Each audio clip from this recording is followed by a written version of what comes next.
Sam Spade was the next one that Alex asked me. Alex sent me quite a few because I sent her 7. But she only sent me 4. So it's not as much as of a revenge as she thought it was. Ooh. Okay. Sam Spade is the, he's the protagonist of a bunch of film noir books. But the only thing I've seen is The Maltese Falcon, the movie with Humphrey Bogart. But interestingly, I have an interesting story here. I was introduced to Sam Spade through the character Sam Spud from the show called Between the Lines. If you haven't seen it, it's basically a slightly higher reading level version of Sesame Street with like puppets and singing letters and stuff. And one of the skits they do is Sam Spud, where it's like this puppet potato, and he's a detective, and he solves mysteries of like missing letters and words. So, like, it's the word C blank T, and he's got to find out what the missing letter is.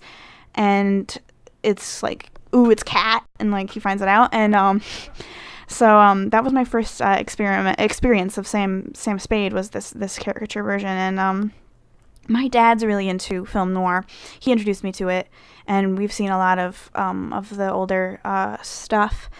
But the good old film noir 1920s black and white detective type of a thing. I don't know if 1920s is the right, 1940s detective, private eye. You know, he gets contacted by a mysterious beautiful woman who's searching for her jewels or something, and he has to and then he goes through this whole like web of mystery and lies until he reaches the truth. And I've always liked, you know, mysteries, whodunits, anything like that, whether it's murder or not, which is obviously explains my love for Sherlock Holmes and my love for, say, Miss Marple or Poirot, Raffles. There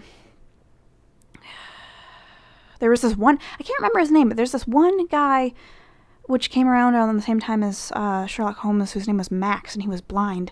He was a blind detective. It was really cool. But, like, it never got really popular, and there's only been, like, one movie version made. I don't really remember. It's been a while. Anyway, Sam Spade. The thing about Sam Spade is that he's this stoic guy. You know, he doesn't let anything faze him.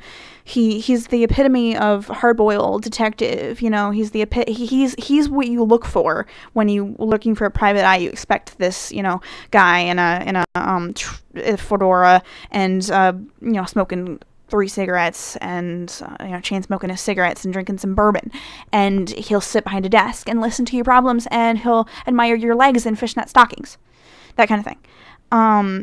And he's he doesn't, you know, he's got the you know, dry way of talking about things, and surprises don't catch him off guard.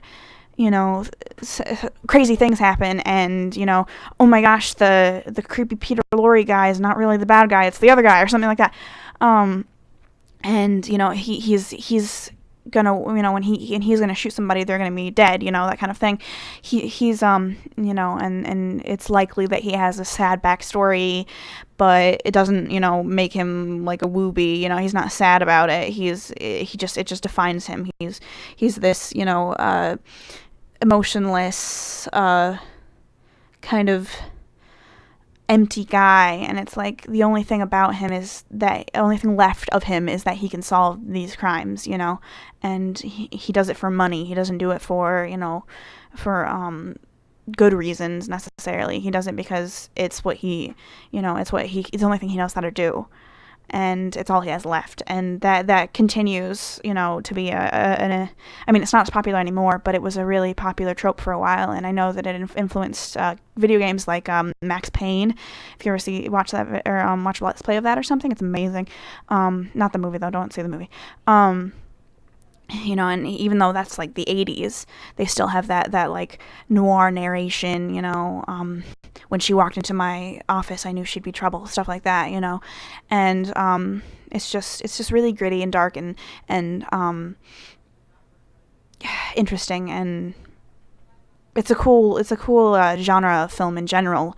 And Sam Spade was, you know, the first big example of that, and kind of continues on into the current time. Yep, that's all.